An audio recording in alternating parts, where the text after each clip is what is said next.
বিএনপির চেয়ারপারসন জনাব তারেক রহমান সাহেব বিএনপির পক্ষ থেকে একটা 27 দফা রাষ্ট্র সংস্কার কর্মসূচি উপস্থাপন করেছিলেন।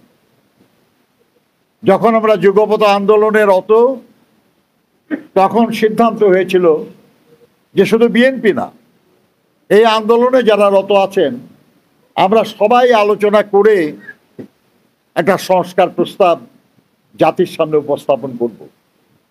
এবং এখানে যারা আছেন বারোদলীয় যত নেতৃবৃন্দ এবং অন্যান্য যারা আন্দোলনে রত ছিলেন, তাদের সবার সঙ্গে দীর্ঘ আলোচনা পর্যালোচনা করে সকলের সম্মতিতে আমরা রাষ্ট্র কাঠামো মেরামতের 31 দফা কর্মসূচি ঘোষণা করেছিলাম। এটা 2023 সালের জুলাই মাস, 13ই জুলাই, 23 সালের 13ই জুলাই, অর্থাৎ 24 সালের জুলাই আগস্টের আন্দোলনেরও 1 বছর আগে।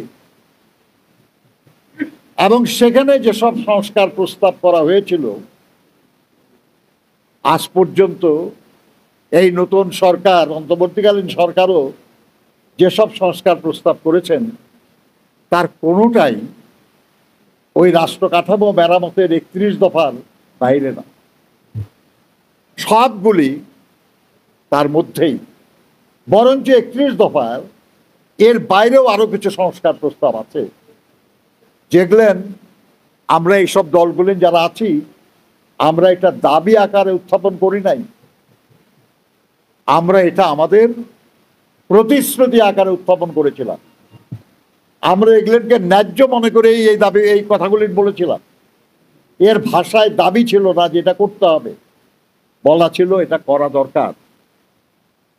কাজে এটা এক ধরনের প্রতিশ্রুতি আমাদের, আল্লাহর মেহেরবানিতে জনগণের সমর্থনে যদি আমরা রাষ্ট্র পরিচালনার দায়িত্ব পাই, তাহলে কোনো সংস্কার কমিশন, অন্য কোনো সংস্কার প্রস্তাব যদি নাও থাকে, তাহলে আমরা সেই 31 দফা বাস্তবায়ন করবো ইনশাল্লাহ।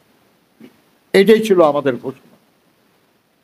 কাজেই যদি কেউ বলে বিএনপি কিংবা 12 দলীয় জোট কিংবা সমমনা জোট কিংবা অন্যান্য যারা আন্দোলনে ছিলাম আমরা, তারা কেউ সংস্কারের বিপক্ষে বা সংস্কার চায় না, তারা মিথ্যা বলে, তারা মতলবী কথা বলে। কারণ তারা তো কেউ চায়নি। আমরা বলেছি যে প্রধানমন্ত্রী পদে পরপর 2 বারের বেশি কেউ থাকতে পারবে না। এর আগে আর কেউ প্রধানমন্ত্রী পদে 2 বারের বেশি থাকতে পারবে না এমন কোন প্রস্তাব কেউ দিয়েছে আপনাদের স্মরণ হয়? স্মরণ করে? আমরা দ্বিকক্ষ বিশিষ্ট পার্লামেন্টের কথা বলেছি, উচ্চসভার কথা বলেছি। আমাদের আগে আর কেউ বলেছে মনে পড়ে আপনাদের? আমরা ক্ষমতার ভারসাম্য আনার জন্য বলেছি। আমরা শুধু রাষ্ট্রপতি আর প্রধানমন্ত্রীর মধ্যে না,